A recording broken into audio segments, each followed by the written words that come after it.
Hello viewers, আসসালামু আলাইকুম। আশা করি সবাই ভালো আছেন। আমি শাহরিয়ার মাহমুদ হাজির হয়েছি আপনাদের সামনে বিএইচ লার্নিং এর নতুন একটি ভিডিও নিয়ে।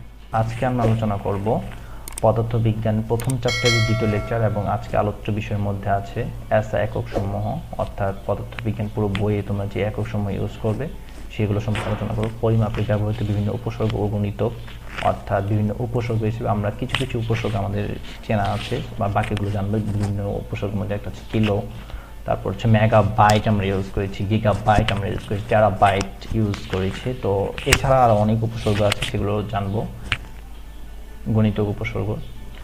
তো মাত্রা কিভাবে বিভিন্ন একক কিভাবে মাত্রাতে পরিণত হয় সেটা জানবো। পরিমাপের যন্ত্রপাতি, অর্থাৎ এখন সেগুলো বেশি ইউজ না থাকলেও আগে পরিমাপের যন্ত্রপাতি যেমন স্লাইড ক্যালিপার, স্ক্রু যা অনেক বেশি ইউজ ছিল। তারপর আমরা আলোচনা করব ব্যালেন্স ও থামাঘড়ি নিয়ে। তো চলুন শুরু করা যাক। এসআই একক সময়ের মধ্যে আছে 7টি একক, আমরা জানি মৌলিক একক। এই 7টি এককের মধ্যে প্রথমেই যেটি আছে সেটি হচ্ছে লেন্থ বা দৈর্ঘ্য। এর একক হচ্ছে মিটার, একে এম দ্বারা প্রকাশ করা হয়। তো এরকম পুরো এককের যে বক্সটা, আশা করি ফার্স্টেই তোমরা এই পুরো 7টা একক মুখস্থ করে ফেলবে। মুখস্থ করার জন্য অবশ্যই আবারও বলতেছি, স্ক্রিনশট বা ভিডিওটাকে পুশ করে দেন এটাকে নোট করে নিয়ে মুখস্থ করে ফেলবে।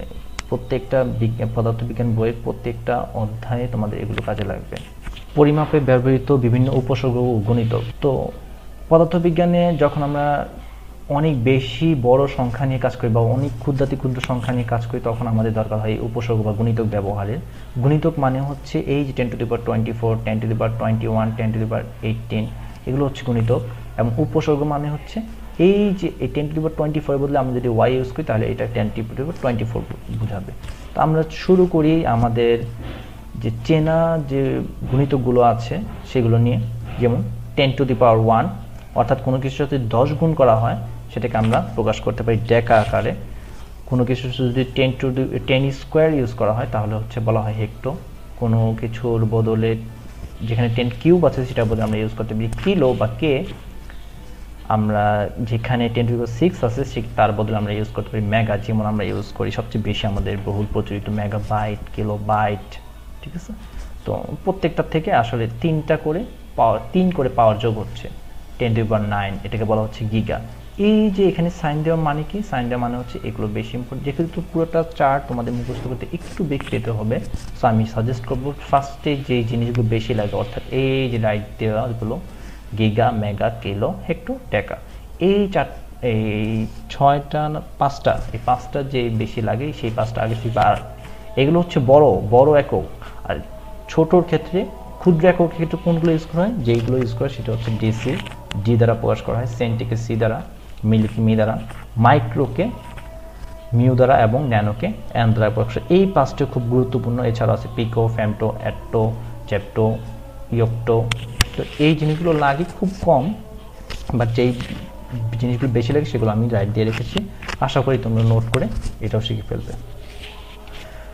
মাত্রা, এই মাত্রা যখন আমরা শিখবো জাস্ট খুবই সহজ। দৈর্ঘ্য, ভর ও সময়, এই 3টা মৌলিক জিনিস নিয়ে মূলত মাত্রা ব্যবহৃত হয় বা মাত্রা আমরা প্রকাশ করে থাকি। এই 3টা জিনিসের মাত্রা, অর্থাৎ দৈর্ঘ্যের মাত্রা এল যেহেতু লেন্থ, ভরের মাত্রা এম, বড় হাতের মাত্রা সবসময় বড় হাতের অক্ষর দ্বারা প্রকাশ করা হয়, সময় টি বড় হাতের টি দ্বারা প্রকাশ করা হয়। যেমন বেগের, ত্বরণের, বলের, এই মাত্রাগুলো তোমরা বের করে দেখবে। পরিমাপের যন্ত্রপাতি, প্রথম যে জিনিসটির নাম বলতে হয় স্লাইড ক্যালিপার্স বা ভার্নিয়ার স্কেল।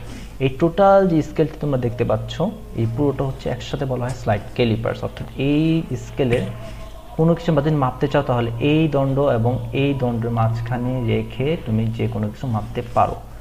অথবা পাইপ বা গোলাকার সিলিন্ডারকৃতি কোনো বস্তুর ভিতরের দিকে মাপতে চাইলে আমরা এটিও ইউজ করতে পারি। আচ্ছা, স্লাইড ক্যালিপার্স দুটি অংশ নিয়ে গঠিত, প্রধান স্কেল ও ভার্নিয়ার স্কেল নিয়ে। প্রধান স্কেলের মধ্যে যেটি রয়েছে এই যে সেন্টিমিটারের যে স্কেল দাগ কাটা সেটি হচ্ছে প্রধান স্কেল, এবং সেন্টিমিটার স্কেলের 9 ভাগকে, অর্থাৎ প্রধান স্কেলের 9 ভাগকে 10 ঘরে ভাগ করে, আবারও বলছি এখানে যদি থাকে 0.9 সেন্টিমিটার হচ্ছে 1 মিলিমিটার করে 9টি ঘর, এই 9টি ঘরকে ভার্নিয়ার স্কেল 10টি ঘরে ভাগ করে যে স্কেলটা বানানো হয়েছে সেটাকে বলা হয় ভার্নিয়ার স্কেল। এই দুইটি স্কেল নিয়ে স্লাইড ক্যালিপার্স গঠিত। ভার্নিয়ার স্কেল, একটু আগে যে স্লাইড ক্যালিপার্সের কথাটি বলছিলাম তার উল্লেখযোগ্য একটা অংশ হচ্ছে যে বিশেষত্বটি, সেটা হচ্ছে এই ভার্নিয়ার স্কেল। ভার্নিয়ার স্কেল কেন গুরুত্বপূর্ণ? যে কোনো জিনিসের এক্সাক্ট অর্থাৎ একদম পারফেক্ট মান অথবা পরিমাপ করার জন্য, সঠিকভাবে পরিমাপ করার জন্য আমাদের এই ভার্নিয়ার স্কেল ইউজ করা হয়। কেন ইউজ করা হয়? এই যে প্রত্যেকটা ভার্নিয়ার স্কেল দ্বারা যখন মাপা হয় তখন প্রত্যেকটি ভার্নিয়ার স্কেলেরই ভার্নিয়ার সমাপতন থাকে। অর্থাৎ ভার্নিয়ার স্কেলের ভাগ সংখ্যা একটু আগে যেটা বলেছিলাম যে 9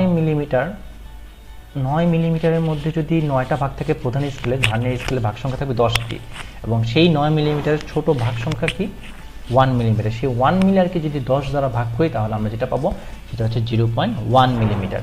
এটা কি বলা হয়? ভার্নিয়ার সমতন বা ভার্নিয়ার ধ্রুবক। এই ধ্রুবকটা কি বোঝাচ্ছে? এই যে আমরা 9টি ঘরের জায়গায় 10টি ঘর নিয়েছিলাম, অর্থাৎ প্রত্যেকটি ঘরের ডিফারেন্স কতটুকু তৈরি হয়েছে? এই যে ছোট্ট একটি ডিফারেন্স আমরা দেখতে পাচ্ছি, ঠিক এতটুকু ডিফারেন্স এখানে তৈরি হয়েছে। তো যেহেতু এই ডিফারেন্স তৈরি হয়েছে, এই ডিফারেন্স দ্বারা এটাই বোঝায় যে আমরা যে মাপটা নিব সেই মাপটা আমাদের এতটুকু সূক্ষ্ম পর্যায়ে আসবে। ফলশ্রুতিতে আমরা যে মাপ এবং ভার্নিয়ার স্কেলের মাধ্যমে যে বা স্লাইড ক্যালিপার্সের মাধ্যমে যে মাপটা পাবো সেটা একদম অ্যাকুরেট এবং সঠিক হবে। এটা আমরা নীতিতে বলে দিতে পারি।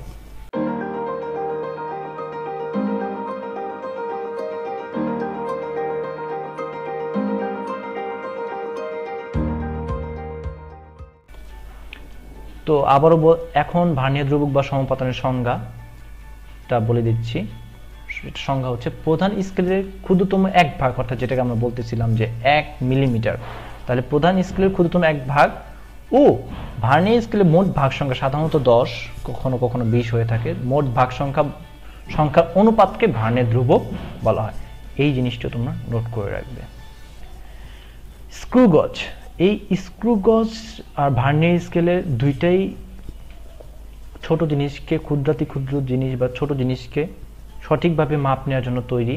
কিন্তু এই স্ক্রু গজের বিশেষত্ব হচ্ছে বিশেষ করে সিলিন্ডার আকৃতির চিকন জাতীয় জিনিস, যেমন হচ্ছে কলম বা চুলের মতো চিকন জিনিসকে সঠিকভাবে পারফেক্ট মাপ নেওয়ার জন্য যে যন্ত্রটি ইউজ করা হয় এটার নামই হচ্ছে স্ক্রু গজ। কেন স্ক্রু বলা হয়? কারণ এখানে এই যে বৃত্তাকার স্কেলটি আছে, আর এটা হচ্ছে প্রধান স্কেল। বৃত্তাকার স্কেলটি স্ক্রুর মতো ঘুরে, এর জন্য এটার নাম দেওয়া হয়েছে স্ক্রু গজ। গজ হচ্ছে পরিমাপক, কোন জিনিস পরিমাপ করতে পারে।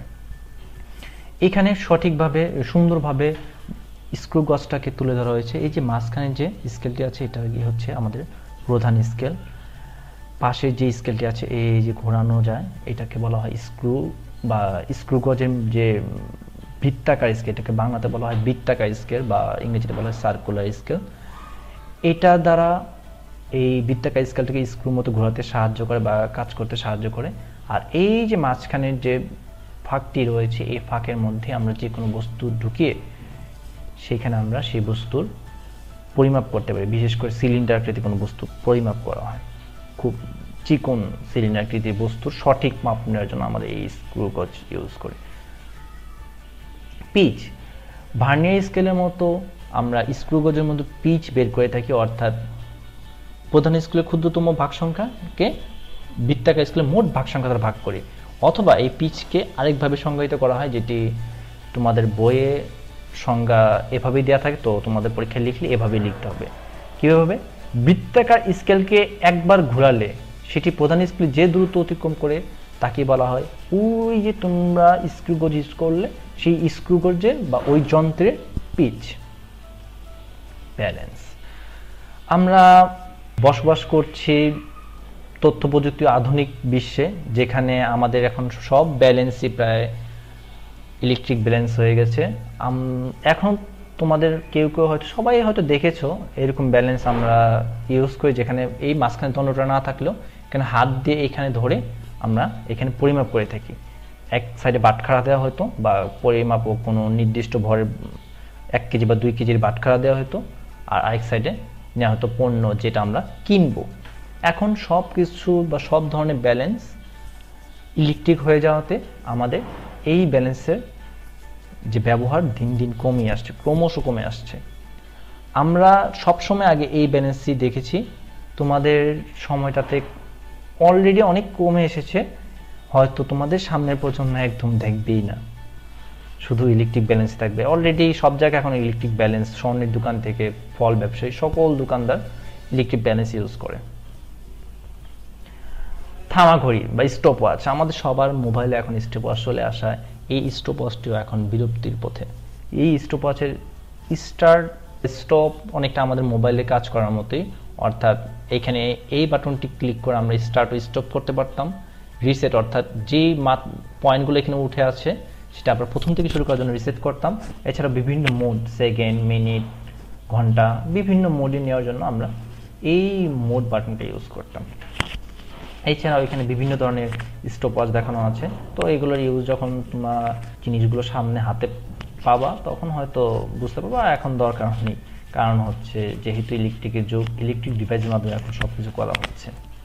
তো আজকে এই পর্যন্তই, আশা করি সবাই ভালো থাকবেন, সুস্থ থাকবেন, সাবস্ক্রাইব করে আমাদের চ্যানেলের সাথেই থাকবেন। আর হ্যাঁ, অবশ্যই ভিডিওটি যদি ভালো লাগে লাইক, কমেন্ট ও শেয়ার করতে ভুলবেন না। সবাইকে ধন্যবাদ।